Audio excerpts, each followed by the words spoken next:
Alright, we should be good. Should be live. What's up, everybody? We got a big slate tonight. Or, not necessarily a big slate, but we got 6 games, which is a decent amount for a Tuesday. It's Taco Tuesday on Prizepicks, so we got a Luka Doncic taco that we'll try and use, build out for this for today's slate. We did give out a 3-pick on stream yesterday, so hopefully you guys were in the stream because we cashed that 3-pick that we gave out on stream yesterday. We'll try and build out another slip today. This Luka Taco does expire in like 25 minutes, so I'm going to try and go quick and give you guys a slip for this. Also, you know, we'll answer some questions as well. We just got the Pacers starting lineup, and they're starting Jay Huff over Micah Potter. I kind of like some Jay Huff props. We might have found a play like right off the bat. Let me see here.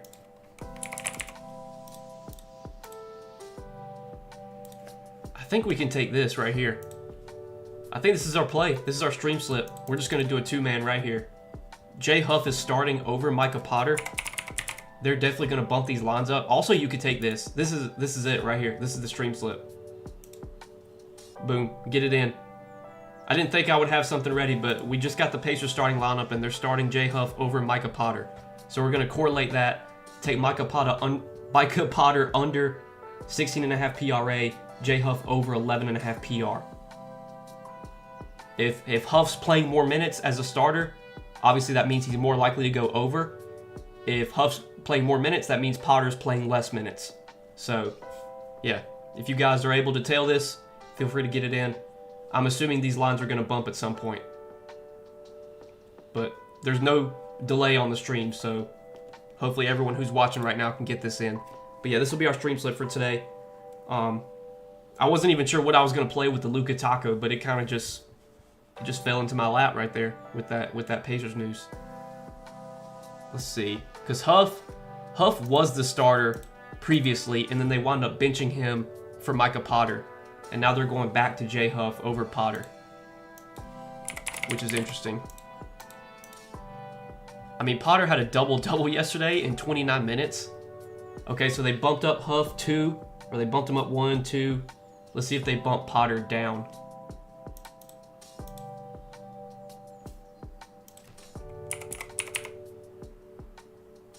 You can see they're kind of moving the lines right now.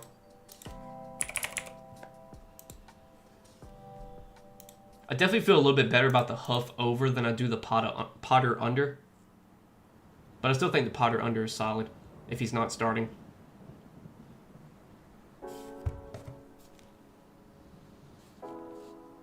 If you didn't get the Huff prop before it bumped, you could take that out and then just play like Luka and Potter together as a 2-pick. They're going from 12.5 to 13.5 and like back and forth. Let's see what the sports books have right now. DraftKings has Jay Huff at 15.5 PR. Damn. Okay. Damn. So that Prizepicks line's still pretty low at 13.5. DraftKings has him at 15.5. Do they have? Let's see if they have any Micah Potter props. Okay, they just moved it up to 15.5, and now back down to 13.5. Let's see if there's any Potter. Okay, they just took both of them down now. Hopefully somebody was able to get those. I don't know how many people are in chat right now. I know we just kind of went live. But yeah, hopefully you were able to tail that slip. That'll be our official stream slip for today. I'll pull it up on the screen so you can see.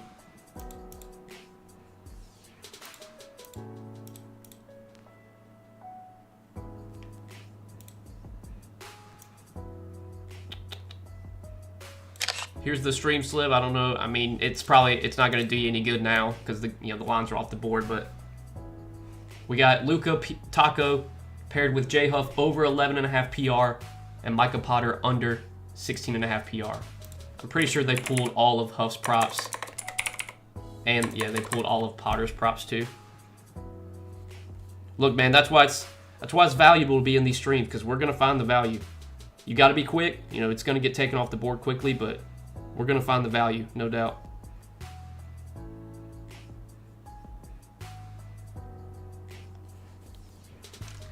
But all right, guys, well, I guess we'll answer some questions. I don't know if I'll do another slip. Probably not. This will probably be it. I really just wanted to play something with the Luka Taco. So I guess like over the next 20 minutes, we'll just answer some questions. If we get any more news, I'll react to that. I got my phone right here in case any more news comes out, but I don't think I'm going to build out another slip, most likely. I think that'll be it. It was already a kind of a tough slate, to find slips, but I'm glad that one kind of fell into our laps. I feel good. I really like that play too, because I think there's good correlation there. Like if Huff goes over, that means it's more likely Potter goes under, because I'm pretty sure those two guys have just been splitting the center minutes. Let's look at the Pacers' last game. Let's see where they are. Where's Indiana? Right there. Okay, so last game, it was Potter who started. When he subbed out, Jay Huff checked in. When Jay Huff checked out, Potter came in. And then it looks like they did do a little bit of small ball, and then Potter finished the quarter. Okay, they did play... Oh, no, that was Ben Shepherd. So, yeah, it looks like last game, at least in the first half, Potter and Huff were just, subs for each other. And then in the second half, Potter started. And then Huff came in, played the rest of the quarter. Potter started the fourth. Huff came in for a short stint, and then Potter finished. So, yeah, it's basically those two guys are going to split the center minutes, most likely. Hopefully it's Huff playing more, because, if Huff plays more, that means Potter's playing less. But yeah, I like that play. Hopefully some of you guys got it. I see some people said they got it. Habe Sheppost. I don't know if that's how you say your name, but I see you got it. User 001 said he got it, so that's good. Lou got it. Okay, so at least some people got it. At least some people got it. But yeah, if you guys have questions tonight, feel free to throw those in chat. What's up, Noah? Do you like Max Christie PRA and LeBron points? Let's take a look at those. I know for the Mavericks tonight, they are dealing with some injuries.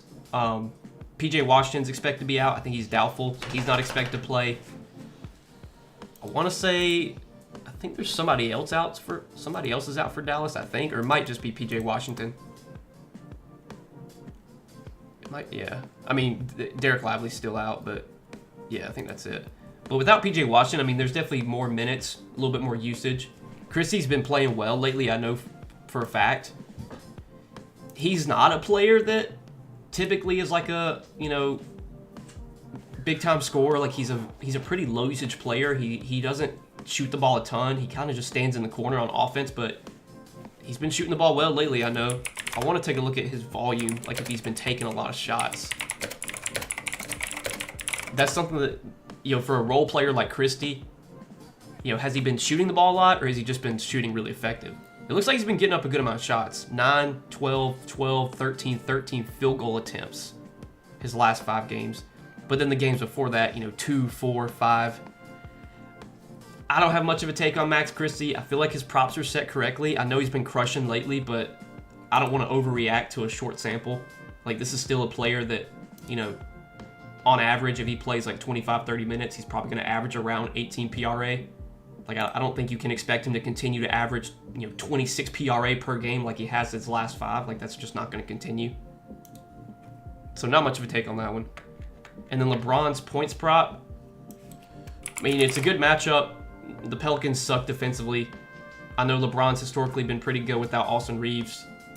I feel like 23.5 is probably a good line. I think it is a back-to-back for the Lakers. They do play again tomorrow, I'm pretty sure. Yeah, they play at San Antonio tomorrow. I'm always a little worried on a back-to-back that, like, maybe LeBron doesn't play as many minutes. But if it's a competitive game, I mean, he'll still get probably close to full minutes. 23.5 points, though, that feels like a correct line to me. I mean, we could look at his games this year without Reeves.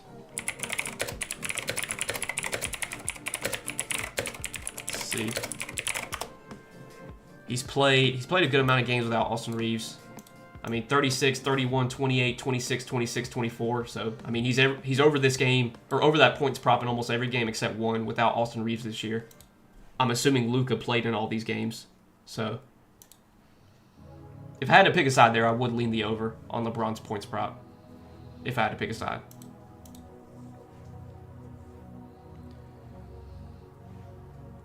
What do you look for when trying to find good props? There's so many things you can look for. Obviously, you can look at matchups. You can look at injuries. Really, you're trying to...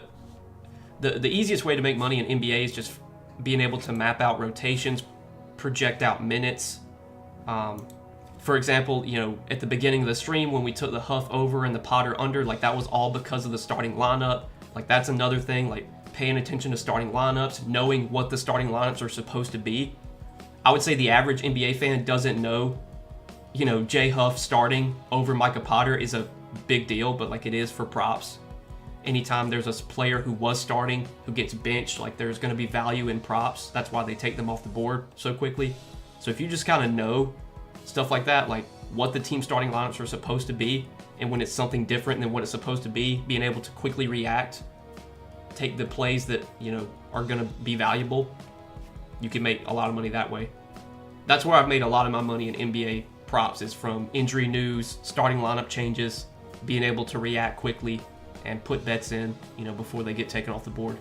You do run the risk of, when doing that, you run the risk of getting limited, but you're going to get limited either way, at this point. If you're making money betting props, you're going to get limited no matter what way you're betting them or how you're betting them.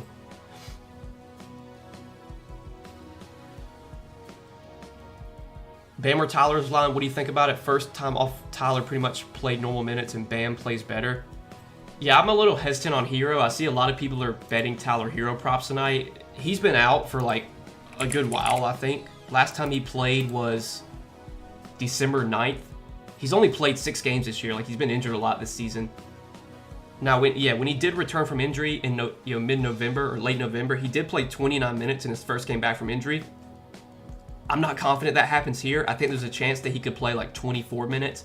I think there's also a chance that he could come off the bench as well. I feel like his lines are set correctly here, given his first game back from injury. I wouldn't, don't even look at what he's done, what he did previously before injury, because that literally doesn't matter. It's just a totally different scenario here. And then Bam's lines, I mean, yeah, we probably could look at, let's take a look at what Bam's done. Bam's, I'm assuming he's only, the 6 games that Hero played in, I'm assuming Bam played in all those games. I know Bam's really been struggling lately, but the 6 games he played with Hero this year, 17-6-1, 17-11-2, 15-10-1, 27-14-3. He was definitely good with Hero. Typically, I would say he's better without Hero. Like, if I had to guess, his usage goes up when Hero's out, but in the short sample that he's played with Hero this season, he has been better than he's been lately, at least. Like, I think his points prop for tonight is 15.5. Yeah, for what it's worth, he's over that line in, 5 out of 6 games without Hero this season, or with Hero this season. It's not a great matchup against Minnesota. Like, that's not the best spot for Bam to be able to score going up against Gobert, but if you want to lean into that with, him being better with Hero, if you think that's a trend that's going to continue, you could look at taking Bam overs. But yeah, the Hero overs, I'm hesitant on those. I think there's a chance he plays pretty limited minutes here, like 22 to 24 minutes. I believe Wemby is playing, since he was a shoot-around this morning. Wemby is playing, yes. He's going to come off the bench is what they said. He's going to play limited minutes, which that was always a possibility. I'm interested, did they bump his lines down? So his PRA did go down. It's a point. We took it over 31.5 and it went down a point. So that's obviously not great. Getting, negative CLV. That doesn't happen too often. I was surprised. Like, I thought, Wemby only being out for 2 games, getting a full practice in, I was surprised that they brought him. They're going to bring him off the bench and play him limited minutes. Like, I was thinking he would be back in the starting lineup playing, 26, 28 minutes. We'll see how much he plays off the bench. I still think he plays probably like 23, 24 minutes. Obviously, if he plays less than that, we're not going to feel good about it. But I'm not giving up hope yet. I still think Wemby can go over that PRA line that we took. But yeah, in hindsight, that might have been a bad bet. Even if it does hit, that might have been a bad bet. We'll see. Love the AD prop though that we took. I mean, we took Anthony Davis over 33.5 PR. I mean, that line got bumped up what? That line got bumped up 3.5 points.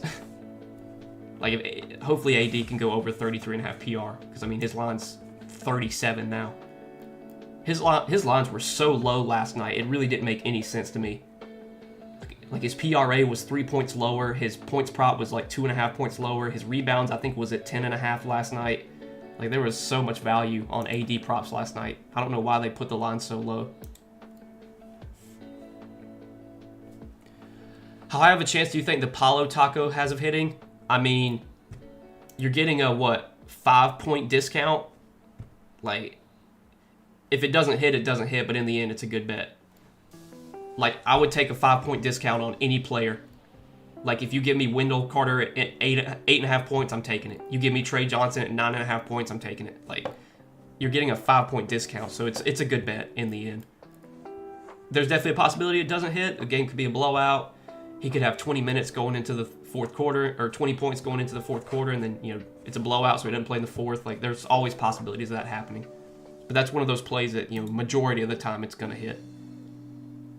I typically, like, tacos, I just play them. I mean, I know you know, it sucks. Like, on Prizepicks now, you're not able to play as much money on tacos. Typically, it used to be like everyone could play $20 or $25. Now, a lot of people are limited to $5 on tacos, which obviously sucks, but there's still good bets in the end. I mean, for like Lucas PRA, you're getting a 7-point discount.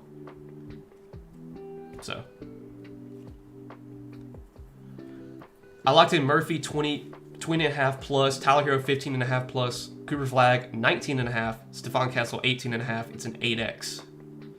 Hey, good luck. Good luck. I'm a little hesitant on the Hero prop, I'll be honest. Little hesitant on that one.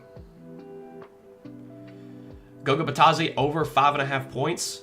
Honestly, I don't hate that.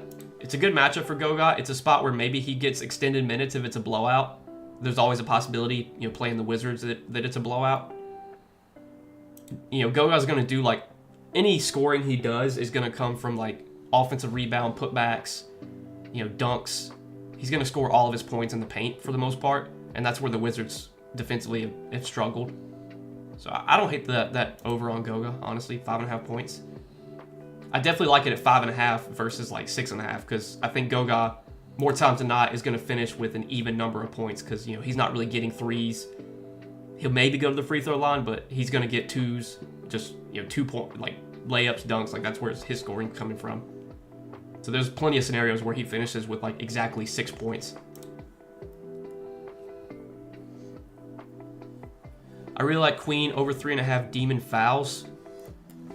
Yeah, fouls are ones that I typically don't really take on Prizepicks, just because, like, it's just hard to predict when a player's going to pick up fouls. A lot of it probably has to do with matchups, who they're guarding. For Derek Queen in this spot, like, he's probably going to guard DeAndre Ayton. I mean, maybe, like, if Luka's driving to the basket and drawing fouls on Queen, like, maybe that's how he picks up some fouls. But it's hard for me to give much of a take on personal foul props. I think those are just kind of, there's a lot of variance there. It's just one of those stat types that's really tough to predict, in my opinion.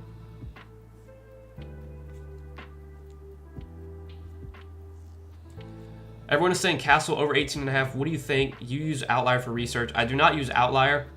Castle over 18.5. I mean, the fact that Wemby's coming off the bench and is going to be limited, I think in the end probably is good for Castle, because that's just less minutes he'll play alongside Wemby. I'm sure if you look at the games he's played with Wemby versus without, like, he's probably been better without Wemby. So if he's playing less minutes alongside Wemby, that should help his scoring. I would say I think Memphis is like a really good matchup for guards too. Like, their guard defense has been pretty poor this year. They've given up a lot of points to guards. I don't hate the prop. I mean, if you took it at 18.5, you got good value because it's up to 19.5 now. I'm assuming they probably bumped that line up after that news came out about Wemby.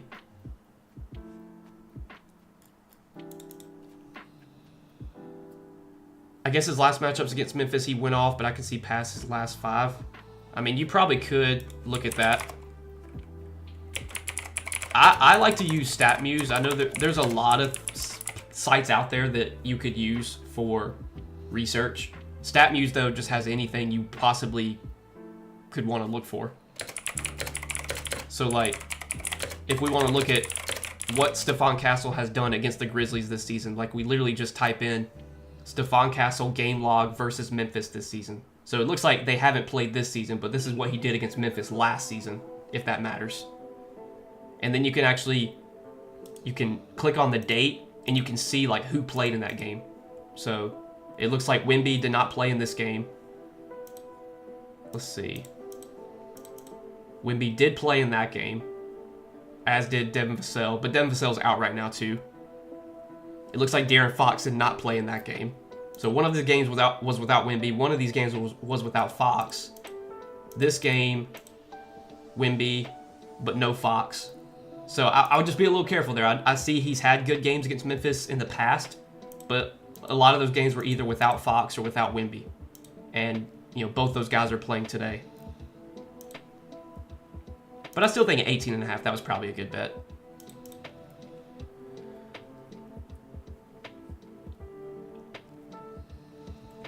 You got to be quick on Prizepicks. Those motherfuckers just remove the prop when they want.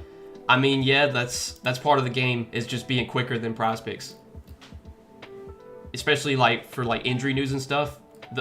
Props are going to get taken off the board and if a player gets ruled out, props are going to get taken off in 30 seconds, sometimes quicker. So you've got to be really quick. You got to already kind of have in your head what you're going to play. And while you're typing it in and putting it in, you're already thinking about what you're playing. You don't really have time to think oh, what do I play this with? You just got to put something quick. Can you give us a quick 3-man? For today's stream, honestly, man, if you didn't get the slip I posted at the beginning of the stream, then you'll just have to skip it for today, I guess. This is the slip I gave out at the beginning of the stream. I took the Luka Taco, paired it with J Huff over 11.5 PR and Micah Potter under 16.5 PR. Once we got the Pacers starting lineup and Huff was starting over Potter, I basically just went with the correlation of taking Huff overs and Potter unders before they adjusted the lines. I think Huff's line went up 4 points, and I think Potter, his lines are off the board now. So if you weren't here at the beginning of the stream and you couldn't get this in, sorry. That's all I gotta say. I don't have anything else for today. I was already struggling to find stuff to play today. It just so happened that, the Pacers starting lineup came out when I was streaming and I was able to put something together. But tomorrow we should be able to throw up a slip for tomorrow. I mean, there's a lot of games tomorrow. I think it's 12 games tomorrow, so we'll definitely be streaming tomorrow, and we'll have a slip to give out. If you were in the stream yesterday, we gave out a 3-pick yesterday and cashed that.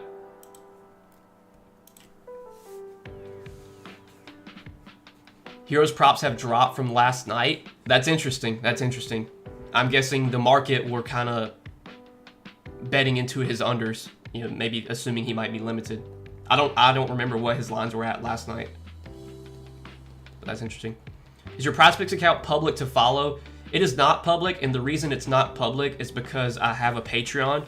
So when I put my slips in for Patreon, if I make my Prizepicks account public, people who don't pay for my Patreon would be able to see the slips I play and would be able to get them for free. So I can't make my Prizepicks public. So sorry. People have asked that before, and that's really the reason why. If I didn't have a paywall, if I didn't have a Patreon or whatever, I would make it public. But yeah, that's the reason why I don't have it public. Wendell Carter Jr. fantasy. We can take a look at that one. I mean, it's a great matchup, no doubt. The Wizards are the best possible matchup you could get for really any position. Especially, I think centers, they're top 5 in points, rebounds, fantasy points allowed to centers. I would say the one thing with Wendell Carter is he doesn't have a really big minute ceiling. He is playing more minutes this year, but rarely does he get 35, 36 minutes. He's kind of capped at 30, 32. But against the Wizards, he should definitely be able to average a fantasy point per minute. If he plays 32 minutes, I feel pretty good about him going over 30.5 fantasy. So I do kind of like that play. If you took that, that's one I was eyeing for sure.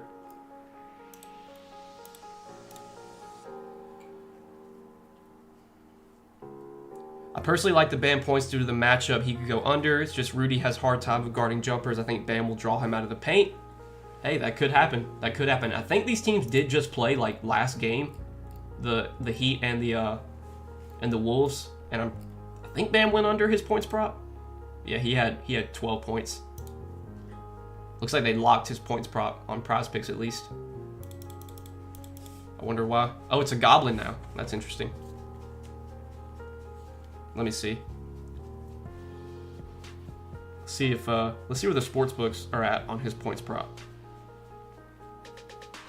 DraftKings, okay, so DraftKings did move Bam up to 16.5 points. So yeah, that 15.5 line was pretty good if you got that. Because it looks like DK moved him up to 16.5.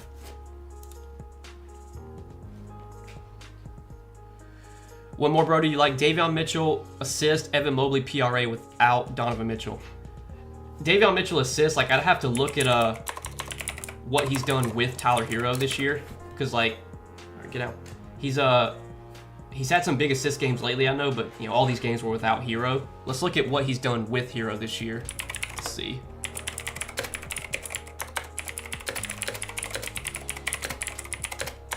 Or with Hero. So he's played 6 games with Hero, 9 assists, or 12, 10, 9, 9, 9, and 4. So he's actually been able to rack up a bunch of assists with Hero. That's interesting. I figured his assists would be down without Hero, or with Hero. I mean, I think that's okay. It's not one that I feel great about, but I think it's okay. And then what was your other one? Evan Mobley PRA. I mean, yeah, without Donovan Mitchell, Mobley definitely should benefit. We could look at Mobley's game log without Donovan Mitchell. If he has, I don't even know if Donovan Mitchell's missed a game this year. I know he missed some last season. So 1 game this season without Donovan Mitchell, Mobley had 29, 8, and 3 against Toronto. Pacers matchup's pretty good, I think. See what he did without Mitchell last season.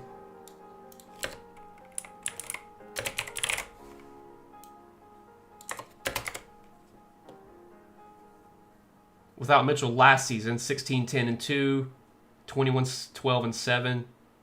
I mean, a lot of pretty good games. I mean, he had at least 20 points in almost every game without Mitchell last year, and his points props at 20.5. That's interesting. I think that line was actually lower today. That's come up a little bit.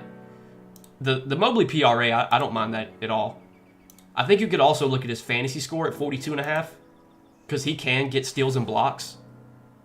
And for what it's worth, like against Phoenix, he went under PRA against Phoenix, but he went over fantasy. I'm assuming he had like a bunch of steals and blocks in that game.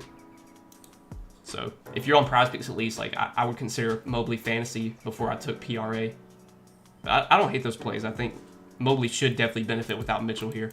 And I think the matchup's pretty good. How much money does someone need to win to get limited bets on Prizepicks?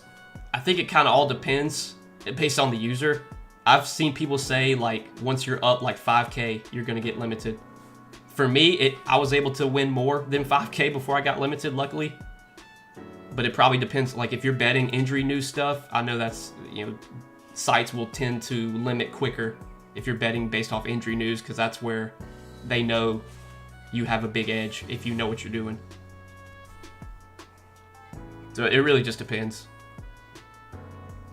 I've been limited on Prizepicks for like almost over a year now. I got limited, I think it was March of last year.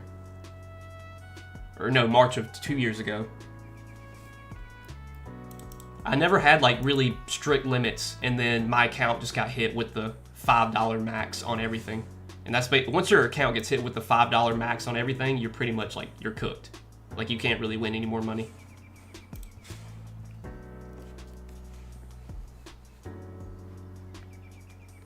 Darius Garland under 8 assists. I assume if you look at Garland's recent games, you're going to see a lot of red. But remember, you know, there's no Donovan Mitchell tonight. Historically, I would think Garland's assist numbers would spike with Mitchell off the floor. I would be careful taking Garland unders. Just because, again, without Mitchell, his lines are inflated for a reason. At 8, though, I mean, he needs to get 9 assists for you to lose this prop.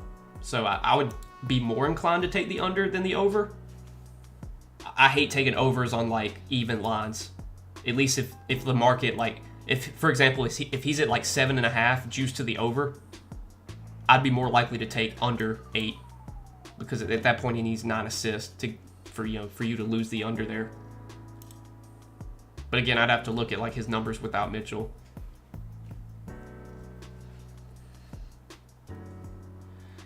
They always doing that BS with Wemby. They know they're going to take him out, or they know we're going to take him and don't let him get this time on the floor. I mean, they've done this. They've done that this year with Wemby.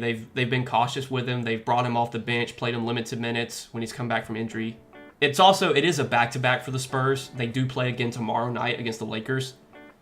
So that's probably why, is because, like, they probably want Wemby to play tomorrow against the Lakers, so they're not going to go out there and play him like 30 minutes, when they have another game tomorrow.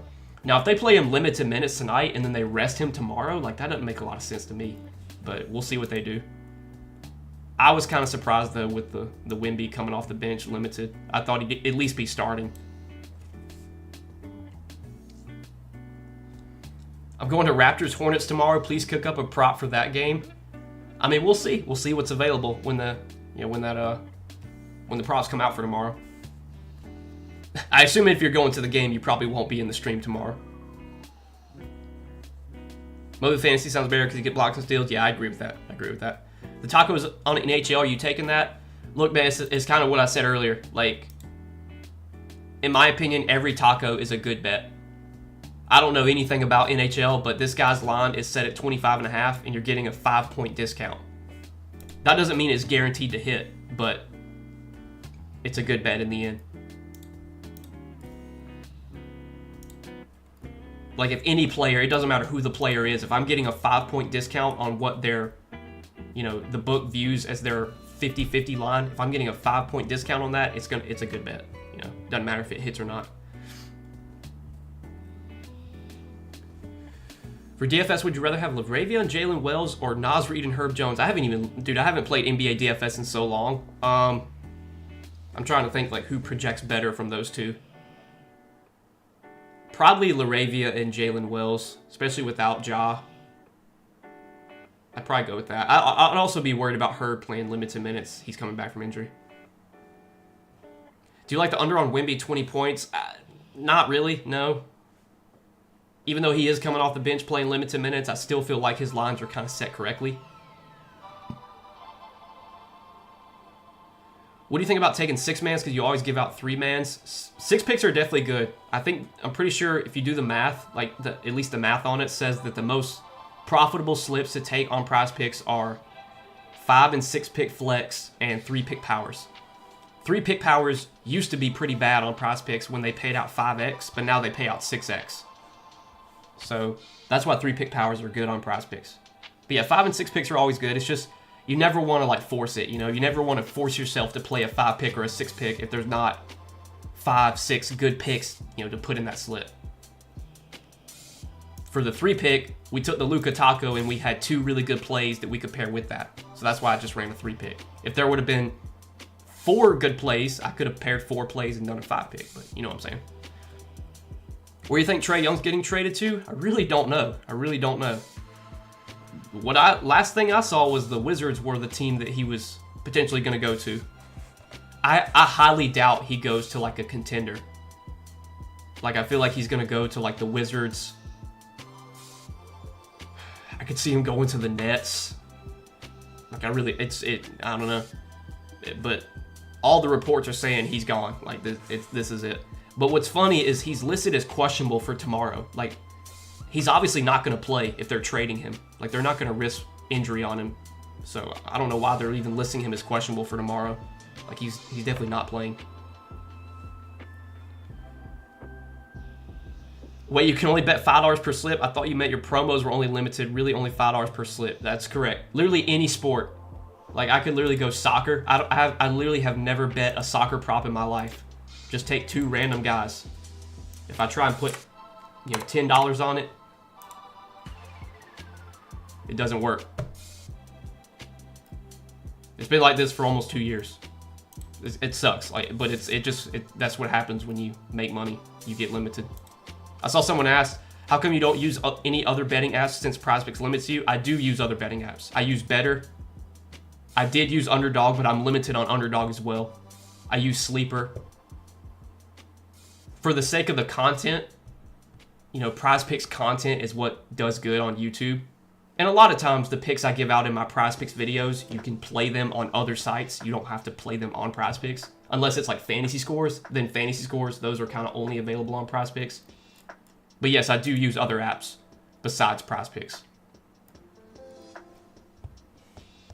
Luckily, I still am able to get some money down on some other apps like Sleeper and Better. But yeah, I'm limited on Underdog and I'm limited on Prizepicks.